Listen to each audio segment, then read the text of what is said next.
Yo, call me a star. I'm super inside you. Hey, everybody, what's up? Welcome back to the Game Sketch. Today, and only today, we are here to talk about, that's right, Sonic Superstars. I am back at my normal setup, and I feel like when it comes to Sonic Superstars, we still have a lot to learn, but I want to specifically talk about the news and extra info that's come out of the, since I've been gone about the game. Now, I also know that, yes, I have played 2 hours of the game, so I will be doing a separate Q&A video after this one where I'm going to answer people's questions, what they want to know about the game and all that stuff. But I figured today I would focus on, news stuff, like what content we've learned about the game since it's been announced, since I haven't been home to cover it. And of course, please welcome and subscribe to your boy here for more of this, because I'm going to be covering this game a bunch, and we're about to have a really busy time for Sonic, between Origins Plus, between DLC 2 for Frontiers, between Prime coming up. There's a lot of stuff to look forward to, so subscribe to your boy, support the content, and come see what's popping all week. Of course, as always, major thank you to people like Tails Channel, other news websites that gathered this info. I just kind of talk about it, so shout out to them.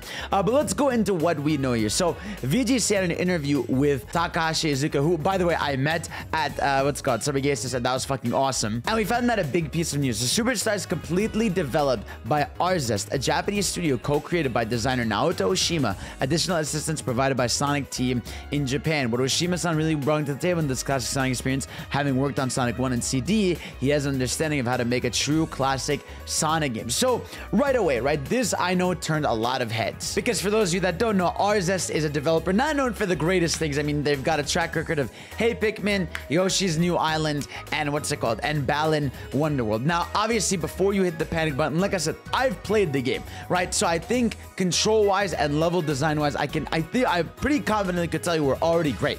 Like from the 2 zones I've played, there's no reason to assume that like later levels are just gonna be bad when like the first 2 are fundamentally hella fun, like, and feel classic Sonic in so many ways, from the alternate paths, from everything. And I think that's where you see the Oshima influence here. Oshima being one of the original designers of Sonic, having Sonic 1 and CD, having him on the team is gonna be a really big deal, because again, he understands how those old levels should be, he understands how they play, and having him alongside the fact that Sega of Japan and Sonic Team has provided level design ideas, and we know the physics were entirely made to feel like classic Sonic. There's a lot of comparison videos showing that they control exactly like the original game. So I know a lot of people are hitting the panic button for the developer, but I wouldn't.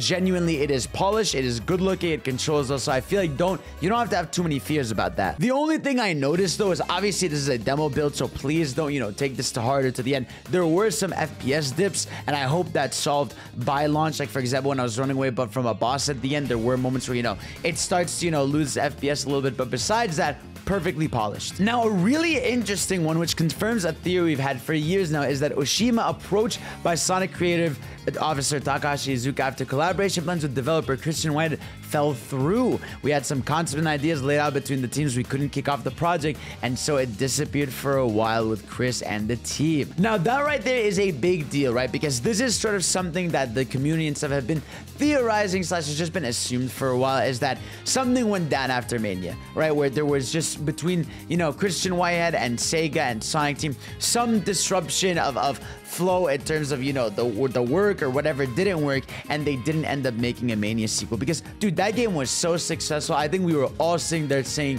it's a lock for a sequel in a few years from now. But the fact that it didn't happen, a lot of that team went to make their own studio called Everstar Studio. It's just that it's crazy to finally see that it's been officially confirmed that that's what happened, that things fell through. They had some design ideas. I would love to know what ideas they had. I'm guessing it was gonna be Sonic Mania, but fully just all new zones and stuff. Again, sad it fell through, but at least we got something fresh and new out of it when it comes to Superstars. Next interesting factor is composer Jun Senoue assisted audio lead in Superstars. T-Lopes confirmed involvement. He's working with internal teams at Sega to create a music that has a classic Sonic vibe, and he's also working on some external teams such as T-Lopes, who helped out on Mania. Now, obviously, I know a lot of people were also hitting the panic button on music, because there was some B-roll provided by IGN that had some Sonic 4 music. I wouldn't worry about that. Like, that's just B-roll footage. I have that same footage actually without that music, and I played it at the event and it didn't have that song, so I wouldn't worry about that. And like I said, the soundtrack to me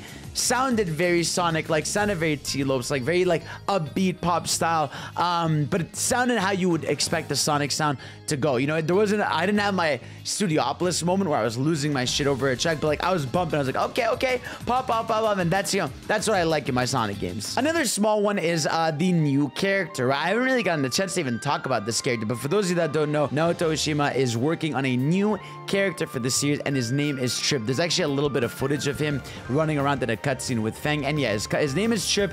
I have no idea, right, like what his whole flow is. We really don't know what's going on with him. I guess maybe he's being tricked by Eggman and Fang. We don't know if he's gonna be the character or they are gonna be the character that ends up being playable at the end, because it's pretty clear there's gonna be a 5th playable character. I don't know, but Trip looks really cool to me. Just design-wise, it's like a cool look. I wonder if, like, I'm guessing we're gonna get the costume off. You know, I don't think this is what the character is gonna permanently look like. I feel like, you know, we're gonna go the game, have this mysterious look on them, and then by the end of the game, we will see what this character looks like, and they will become playable. And I hope it's something really cool and unique, man. I feel like obviously Amy being in is a cool add-on, but there's been so many like sort of fan interpretations of how Amy should play, and in fact, like, she plays the way, you know, you would expect her to in Mania Plus and in this, like, that it's gonna be really cool if we get a brand new character with a brand new play style that you wouldn't expect. And I'd love to see what they can do. You know, maybe it's someone who can, you know, drill through walls, or maybe it's someone who can, you know, go underground. I don't really know what else they could do with character movements, but I trust the team to do something clever and fun. You know, they did it with Mighty and Ray, so I have no doubt they could do it with something like this. Now, shout out to my boy SSF1991 for this. They have a good Twitter and all this. But yeah, we found out actually that there's going to actually be an online mode in the game. Originally in the trailer, we saw that the 4-player co-op was local only. And by the way, I didn't get to try it at Summer Games Fest. There was only 1 player. But yeah, we did find out there is going to be an online battle mode. That may just raise more questions about why the developers didn't want to play co-op mode online. Yeah, I'm not sure what this could be. I'm hoping it's really just a race. The bare minimum is just me versus a random stranger online in a level, just so I could see who beats the level first. I hope it's not just leaderboards. Maybe there's gonna be some sort of party mini game type beat. Maybe, you know, collect a ring mini game. Maybe you do special stages against each other. Like, they could do some really cool stuff. It definitely is a bummer that the game itself doesn't have a just dedicated online for the single player, like, main game, but I'll at least take an online battle mode of some kind over nothing. But I just gotta say, I'm so tired of these platformers not having online. It happened with New Super Mario Bros. U Deluxe, happened with Kirby Dreamland, whatever Deluxe, happened with Rayman Legends. Like, come on, guys. Like, I want to play my platformers that are 4 players with people. I understand couch co-op is important. I understand there's people that have siblings and families and people around them. I got no one around me, okay? It's just me. All right, so I want to play with my friends on the internet. Additional info we know the game has an opening animation. I've seen it, I've talked about it, and you guys have sort of seen footage of it. It looks fantastic. I'm happy that, like, this is just a thing to expect now for 2D Sonic stuff. I mean, just to have an opening animation and animation in general. I love that. It's a core part of Sonic, you know, to see him well animated. So I'm really happy that that's there. But yeah, that's it for a lot of the news about the game. Like I said, I'm gonna go into a Q&A video where I talk about all your questions about the game, but that's really it for the information about it. And I feel like we're gonna know a lot more soon. I mean, if this game is coming out fall this year, we're already June, you know, so I feel like release date discussion has to be inbound within, you know, the next month. I would say Sonic Central is still probably inbound. You know, I feel like they still gotta talk about a little bit of the Sonic Frontiers DLC, unless they just dropped that on Twitter. They gotta talk about, you know, Sonic Origins Plus before it comes out, or they don't have to. I don't really know. They gotta talk about probably some merch stuff. They probably want to talk about more about Super Studs. Like, I feel like there's still a lot more Sonic to know. We haven't even seen Sonic Prime, and that comes out in like 3 weeks. So I feel like there's still so much more Sonic information to go over and talk about that it feels like we are still bound and due for a Sonic Central. I just don't know when it's gonna happen, or if it's even gonna happen at this point. They might just do Twitter news. But either way, guys, let me know what you think. What are you most excited for? What do you want to see? Talk to me. You know, what has got you the most hyped when it comes to Sonic Superstars? And guys, let me know also your questions down below so I can answer them next video for the game. So guys, thank you all for watching. You're the best, and of course, I'll see you all next time. Peace out.